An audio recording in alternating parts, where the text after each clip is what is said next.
인물을 알면 맥락이 보인다. 안녕하세요, 이수진입니다. 이번 4월 10일은 그래서 심판의 날입니다. 범죄자 심판하고 이조 심판해야 합니다. 이런 사람들입니다. 이제 도마 지하라마!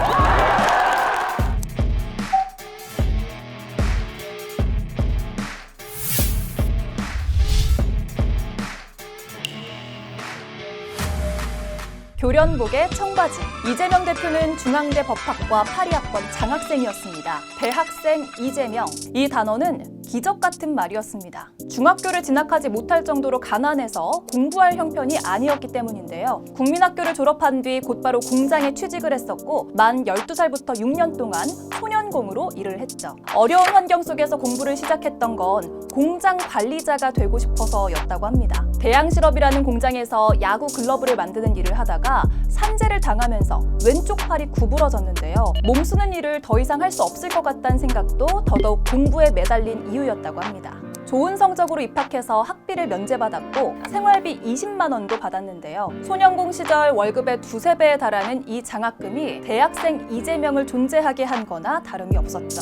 혼신의 힘을 다해서 진학한 대학에서 충격적인 사건이 있었으니 바로 광주의 진실에 대해 알아버린 겁니다. 처음에는 폭도인 줄 알고 욕했던 광주 시민들이 무자비한 학살을 당했다는 걸 알고 부끄러움을 견딜 수 없었다고 합니다. 대학 친구가 이재명 대표에게 함께 집회를 이끌어가 보자 제안을 했지만 이재명 대표는 우선 공부를 한 뒤 법조인이 되면 판검사가 아니라 인권 변호사가 되겠노라 약속을 하죠. 사법고시에 합격을 하고 검사 시보를 했을 때 일이 너무 재미있어서 검사가 성격에 잘 맞는다라고 생각을 했지만요. 인권 변호사가 되겠다 주위에 말을 너무 많이 해둬서 안 할 수가 없는 지경이 됐다고 합니다. 여기에 변호사는 굶지 않는다고 말한 노무현 변호사의 격려 덕분에 변호사의 길을 걷게 되죠.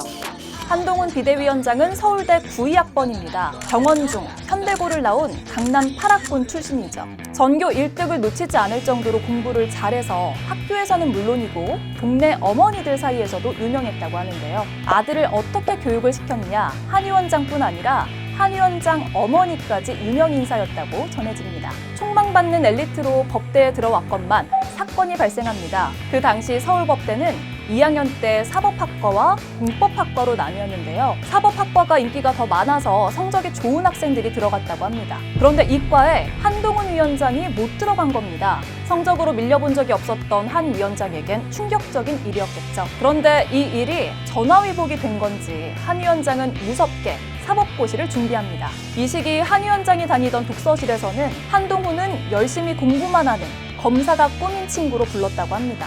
그러더니 대학교 4학년 재학 중에 사실을 패스를 하죠. 그러다 보니까 연수원과 검찰 기수가 동년배에 비해서 높아졌고 윤석열 대통령과는 나이는 13살 차이지만 기수는 4기수 차이가 된 겁니다. 조국혁신당 대표는 그 유명한 서울법대 82학번입니다. 국민학교를 2년 일찍 들어갔기 때문에 대학교에서도 동기들보다 두세 살은 어렸죠. 고향은 부산인데요. 고등학교 1학년 때 부마 사태를 직접 거리에서 보고 충격을 받았다고 합니다. 이런 영향 때문인지 대학에 들어가서는 학생운동을 했다고 하는데요. 그런데 치명적인 단점이 있었으니 바로 눈에 띄는 외모였습니다.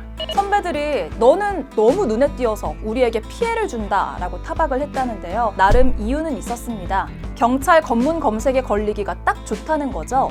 농활이나 빈민 활동에도 외모가 어울리지 않는다고 해서 갈등도 많이 했다고 합니다. 조국 대표가 대학원에 진학했을 때 비극적인 사건이 벌어지는데요. 탁친이 억하고 죽었다. 바로 박종철 고문치사 사건입니다. 박종철 열사가 체포영장도 없이 끌려가 물고문을 받다 질식사한 사실이 알려지면서 6월 항쟁을 촉발한 결정적인 계기가 됐죠. 박종철 열사는 조국 대표의 해광고 1년 후배이자 대학교 2년 후배였기 때문에 조국 대표의 충격은 더 컸다고 합니다. 직접 아는 사람이 게다가 학생운동을 쉬던 아이가 그렇게 되니까 화가 나서 미칠 지경이었다라고 회고를 했죠. 조국 대표는 잘하는 게 공부밖에 없는 범생이라서 교수 외에는 별다른 선택지가 없었다고 하고요. 1987년 헌법체제를 더 세밀하게 분석하기 위해서 법대 교수가 되었다고 전하고 있습니다.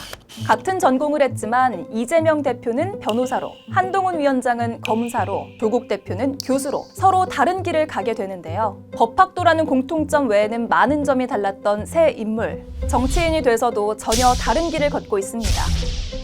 총선 결과에 따라 앞으로의 길은 또 어떻게 펼쳐질지 지켜봐야겠습니다.